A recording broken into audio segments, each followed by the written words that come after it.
Live from J-Wood Studios in New York. This is the Kishroni hour, and I'm Yosef, leib, bornstein. I'll be till 8 o'clock in Hashem. Just about an hour. Thank you so much, Reb Nissim, for giving us the opportunity once again to be here and doing this great show with you. Last week was Purim, and we were absent, Baruch Hashem, being besimcha, being on a high note, if you will. I hope you all had a great Purim. I hope you didn't have too much sugar, boys and girls. Well, if you did, that's good. It's just once a year, not so bad.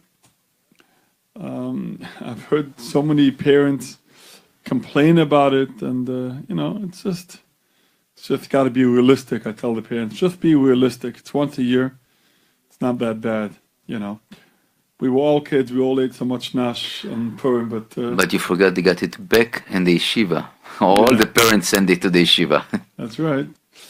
The rebbeim are complaining, and the teachers are complaining. A lot of charis the last week, but as I said, it's once a year, and just keep it down to a minimum. It's not that bad. Well, today is an unbelievable day. We just finished an unbelievable day. By some people, it is considered the Yom Tov. Today was Chaf Aleph Adar, and it is the yahrzeit of the great tzaddik Reb Elimelech von Azhensk. He was one of the greatest Talmidim from the Maggid, Madrich Maggid, who was the Talmud of the Baal Shem Tov. In other words, the third generation. He was the third generation of the establishment of Hasidus. He was a friend of the Baal HaTanya, and a little bit older than Arubar and Agadol, and many, many more from the greatest tzaddikim of that generation. Well, today, in tribute of this great tzaddik, and in the zchus that we should be part of it, we're going to discuss a little bit Melech from Azhensk.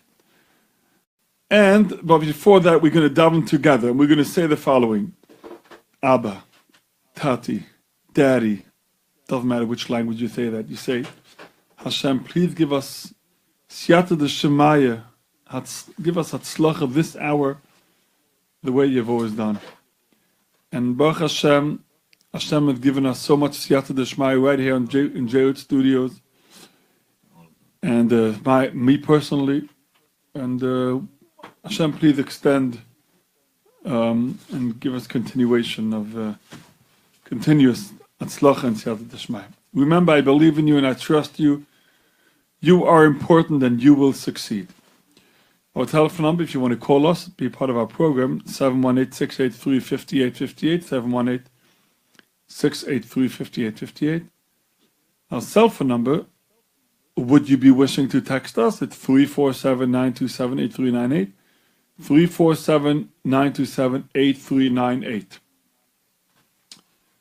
One more time, 718-683-5858, 718-683-5858, 347-927-8398, 347-927-8398. Anyway, as we always start the show with some children, and we are desperately looking for other kids, it's been gone quiet lately, and I can't find the time and the means to find people.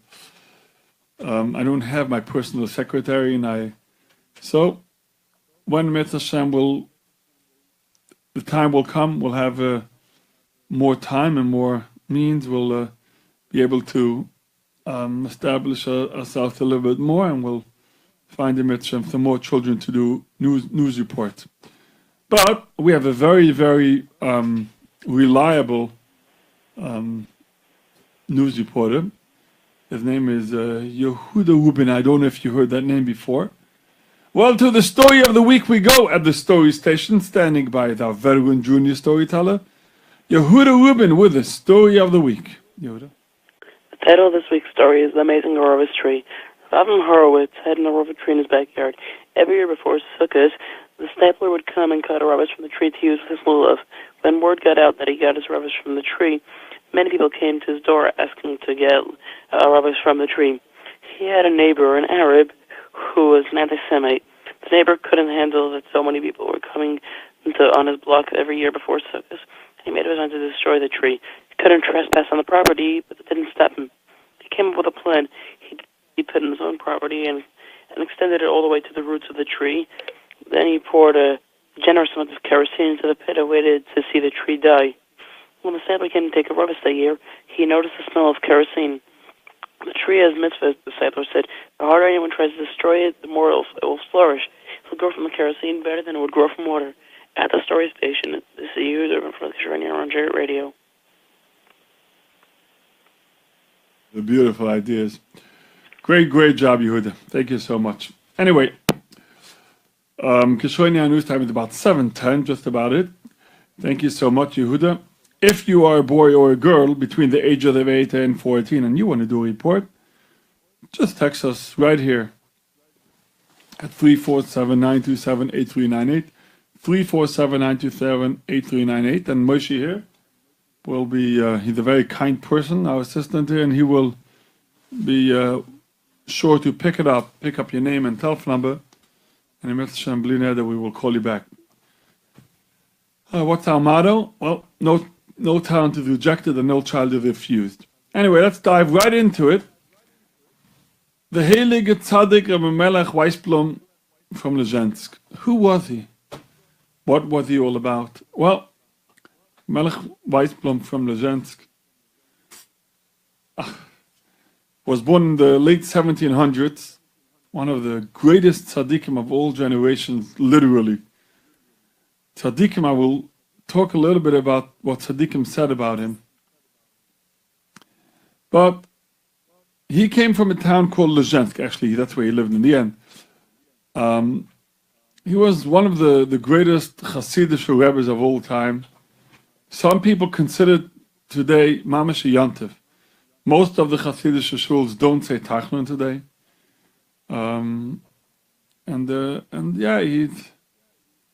He was an amazing person. Let's talk a little bit about him. He was a Talmud, one of the greatest Talmidim of the Maggid from Mezrich. The Maggid from Mezrich was the greatest Talmud of the Baal Shem Tov. Reb Dov Be'emi Mezrich had a lot of Talmidim, very big tzaddikim, like Reb Melech from Lezhensk and Reb Zusha from Anipali, his brother, the Balatanya, first Lubavitcher Rebbe, Reb Aaron HaGadol, and so many more. Anyway, his great son, the Malach, whatever. Many more. Anyway, so Rav Melech von Lezhensk was part of this heilige Chevre from the Baditchever, from the Maggid from Mezrich. And, as I said, he was the third generation. Was born in Europe and lived there all his life. He wrote a sefer called Noyam Elimelech. Well, many stories regarding this heilige sefer, the name Elimelech. A lot of people who, when they have a baby, they put the sefer Noyam Elimelech on the in the crib from the baby till his bris should be a shmira for the baby. It's a very heilige sefer. He himself had very big tzaddikim as Talmidim. For example, the Choyle from Lublin, the Maggid, the Koznitzer Maggid, Reb Mendel from Ribbenov, and so on and so forth. In a way, he's considered one of the fathers of Hasidus, because in his time it really established and became known and popular. Before that, it was considered more for the elite people. Anyway, on this day, thousands, literally tens of thousands of people from all over the world, Europe, Eretz Yisrael, United States of America, and South America, people from all over the world travel to Lezhensk on Chaf Alef Adar to pray, to daven at the Tzion, at the Kever at the burial spot of Rebbe Melech from Lezhensk. He's buried in the town called Lezhensk. It literally, this whole town transforms into like one big marketplace of Jewish people going to pray. It's similar to Uman, not in that level, but level is, in Uman you can have sometimes 50, 60,000 people, maybe more. Not so many people come, but also tremendous amount of people. Why do people go? Why do so many people go to Reb Melech from Lezhensk? Well, because he was such a big tzaddik, so the place where he was buried, his grave, is considered a holy place. It says from Heiliges Firm that on the yard side of a tzaddik, he is forced to come down from Shemayim and daven to the bornstein and take the tefillos from the people who daven at his kever to the bornstein and daven for them. So when you daven at that kever, or you put a kvittel, your name at the kever, then the tefillah, the tzaddik takes that tefillah and uses it for his tefillahs and davens for your name. That's why people go. When the Baal Shem Tov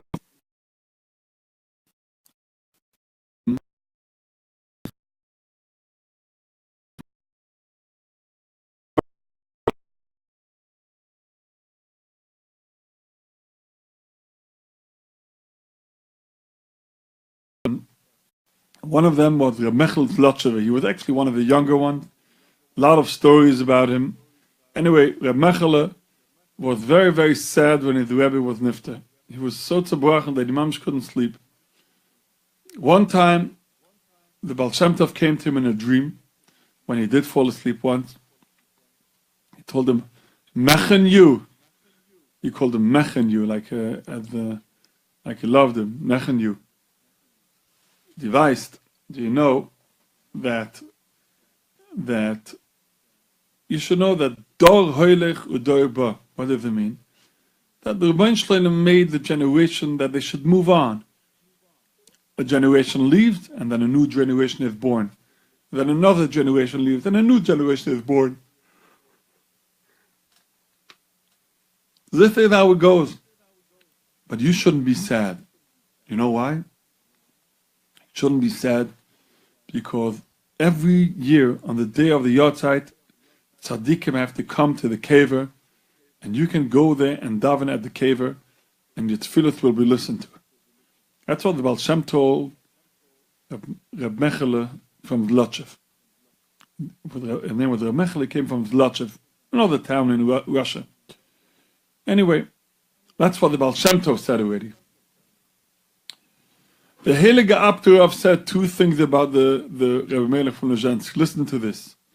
One thing he said, that the sky over the city Lezhensk was clear.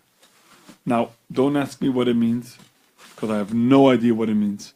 But that's what he said. The sky is clear. Loter. The Himmel is Loter. The sky is clear over the town of Lezhensk because of the heiligkeit from the holiness of the Abtura, of the Rebbe Melech from Lezhensk. You know what else he said? He said that 500 years before Rebbe Melech from Lezhensk was born even, hashpa'is, good things for Jewish people came down to this world to help Yidden, just because Rebbe Melech from Lezhensk will one day be born in 500 years, and he will do such great mitzvahs and such Messias Nefesh. Tzaddikim, Talmidim from the Tiferes Shlomo, from the Rudomsky Rebbe, asked him, Rebbe, why do you go so far to Rebbe Melech from Lezhensk kever? There's so many tzaddikim on the way. I mean, he lived in Poland and traveled to another place in Poland. Well, maybe then it was Russia, but you know, it's quite a mahalach, quite a way to go. And yet he used to go, and on the way there were big tzaddikim buried. So why don't you go? He said like this: Hat uns nicht übergelassen. The Noam Elimelech did not leave us. He's still with us. And one day the Mav Shamash saw that his Rebbetzin was getting ready to go somewhere. So he said, Rebbetzin, where are you going? He said to his wife, where are you going? He said, well, I need a Yeshua in a certain thing. There's something wrong. I need a Yeshua. I need to daven somewhere. And I'm traveling to the Tzion of Rav Melech from Lezhensk. I'm going to daven there. So he said, I don't know. I don't think it might not be a appropriate place for women. It's more for men to go to the cave of Rav Melech from Lezhensk. Maybe don't go. So she didn't go. That night, Rav Melech from Lezhensk came to the Abter Rav, to Rav Meir from Shlan in a dream. I'm sorry, to the Mav Shamash in a dream, and he told him, let her go. Let her go. It's my cave is for everybody. And if you let her go, I promise you she'll have a Yeshua. And so it was. She went and she had a Yeshua. One more thing about the Tzion. Rav Meir from Shlan said, anybody who wants real Yirah Shamayim should go to the Tzion of Melech from Lezhensk, to go to Lezhensk. The Tzion, it's a school for real Yirah Shamayim. Well, Melech from Lezhensk was mevatel many gezeres Shamayim. As Tzaddikim explained, when there was a gezerah, Rav Melech sometimes did not agree to the gezerah. It's a little bit hard for kinderlich to understand, but I'm going to try to explain to you. The Rebbeinu Shalom created the world and put tzaddikim in the world.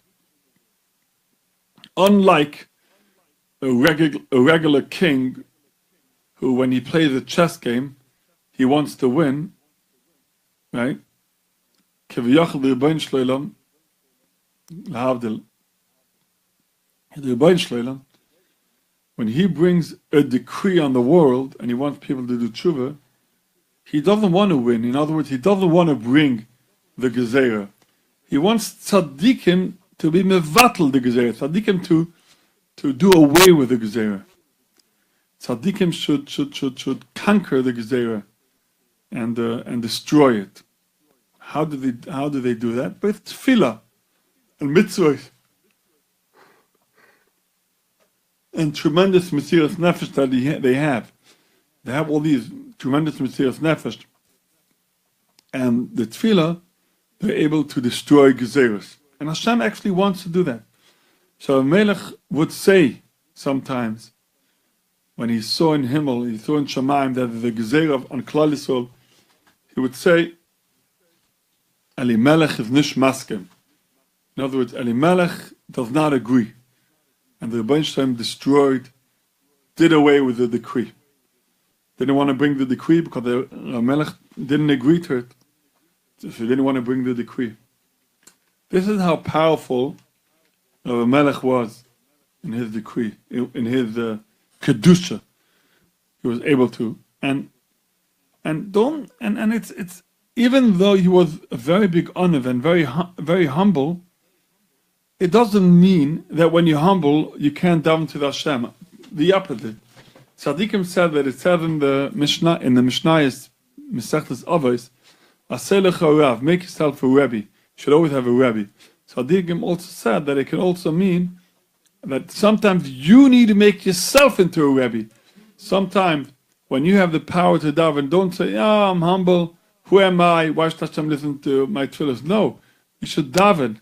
So it's just, by the way, nothing to do with what I'm talking about now, but it happens to be that this is a tremendous lesson for kinderlich. You sometimes come and sometimes hear of it sorrow, someone is sick or whatever, and your Rebbe says, okay, today we're going to say 10 kapitelach Tehillim, 5 purakim of Tehillim for this chayla, Yaakov ben Sarah, whatever.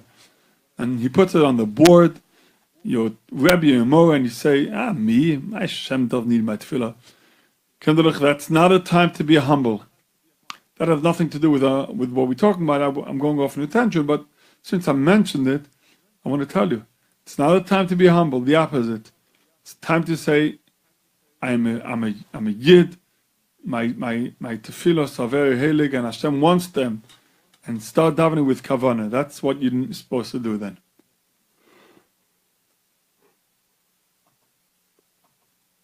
I'm going to say some stories about the Melech from Lezhensk. I'm sure many of the stories I'm going to say, I already said.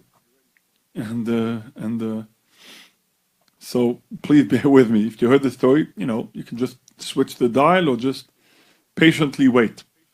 It's always good to listen again, to us again, right? Again and again. It's good chazar. Yeah. So, but before that, I just want to tell you, at one time, Rabbi Melech from Lezhensk, the Heilige Tzaddik, felt that davening is very, very long, and people don't have the same kavanah that people used to have. And he literally wanted to do away with the whole long tefillos, with shachris. He felt like it's too long and people don't have kavanah. And people saw that there were three very, very tall men who walked out of Rabbi Melech from Lezhensk's room, from his office. And they said to him, so Talmidim said, who were these people? So he said, well, these people were from the Anshe Knesset HaGedolah. Everybody knows who the Anshe Knesset HaGedolah were. They were the tzaddikim in the time of Mordechai Tzaddik, a little bit before and a little bit later. And they organized the tefillos. They wrote the Shemona Esrei. They wrote many tefillos and organized the shachris with all the karbonos and the brachos and everything, according to Tehillim and all this. And he wanted to, and they came to Rav Melech from Lezhensk in the name of all the tzaddikim, and they said to him, please don't be mevatel, don't do away with this, because it's a very heilige davening, shachris mincha ma'ariv. Instead, write your own tefillah. Write your own tefillah. And that's when Rav Melech from Lezhensk wrote his tefillah. If you open up a Siddur, I believe Svarad Siddur, and if Nutzchashkenaz have it, maybe yes, maybe no, I don't know.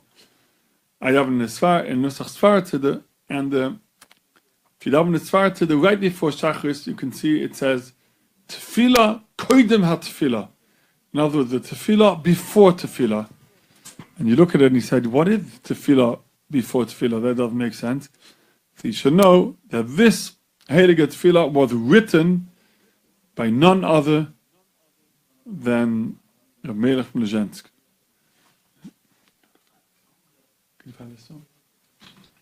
And in that part of the song, part of the tefillah, the tefillah that Rav Melech put in a few words, it starts with the word Adu Rabba, and he talks about, instead of seeing bad things about our friend, we daven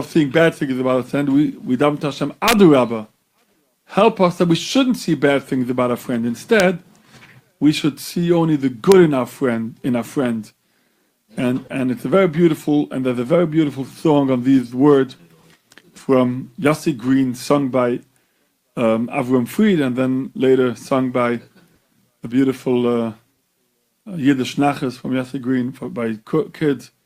Not sure what Nissim brought up, but one of them is going to play now. These are the words from Rav Melech from Lezhensk. Enjoy. Then we'll come right back. Met Hashem.